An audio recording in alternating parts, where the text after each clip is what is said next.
भगवान शंकर और सती दोनों गए तो पंचवटी में गए। तब भगवान के ही अवतार पर ब्रह्म परमात्मा दशरथ जी के यहाँ जन्म ले चुके थे। चारों भाई राम, लखन, भरत और शत्रुघ्न। तो उनमें से जब सीता का हरण हो गया था तब भगवान पंचवटी में सीता मैया को ढूंढ रहे थे, विलाप कर रहे थे। तब भगवान शंकर और सती मैया वहां पहुंच जाते हैं। तब भगवान शंकर वहां भी राम जी को प्रणाम करते हैं। दोनों एक दूसरे को प्रणाम करते हैं, दोनों आदर दे रहे हैं। तब सती मैया ने कहा कि ये धनुर्धर तो मुझे मालूम पड़ते हैं कि ये महान योद्धा है, लेकिन भगवान शंकर इन्हें प्रणाम क्यों कर रहे हैं? तो मामूली इंसान है, क्योंकि ये तो अपनी पत्नी के वियोग में तड़प रही है, कोई भगवान थोड़ी है। तो भगवान शंकर ने कहा कि नहीं सती, ये वही ब्रह्म है जो मुझ में है, यही ये भी है। लेकिन सती ने बात नहीं मानी। तो भगवान शंकर ने कहा कि नहीं मानो तो जाकर परीक्षा ले लो। क्या कहा? जाकर परीक्षा ले लो।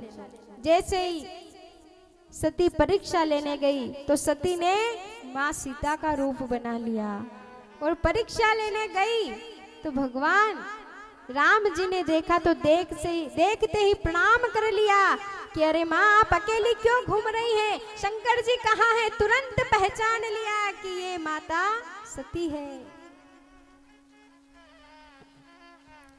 जैसे ही पहचाना तो कहने लगी कि आपने मुझे कैसे पहचान लिया? कि अरे मैं मेरी माँ को नहीं पहचानूंगा, माँ कहकर संबोधित किया। कि आपके साथ जो देवादिदेव महादेव हमेशा रहते हैं वो कहाँ हैं? आज उनको साथ में नहीं लाई। अब सती क्या कहती कि मैं आपकी परीक्षा लेने आई हूँ?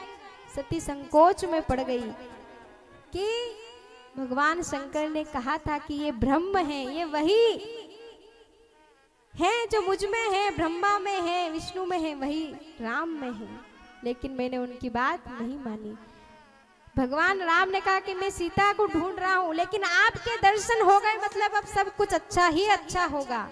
और वहां से प्रणाम करके आगे चले गए। अब सती सोच रही है मैं किस मुंह से भगवान शंकर के पास जाऊं, उनको जाकर क्या कहूंगी। तब जैसे ही भगवान शंकर के पास गई, भगवान ने पूछा सती परीक्षा ले ली? तो सती ने मना कर दिया कि मैंने परीक्षा नहीं ली। सती ने भगवान शंकर के सामने झूठ बोल दिया और भगवान शिव को झूठ पसंद नहीं है।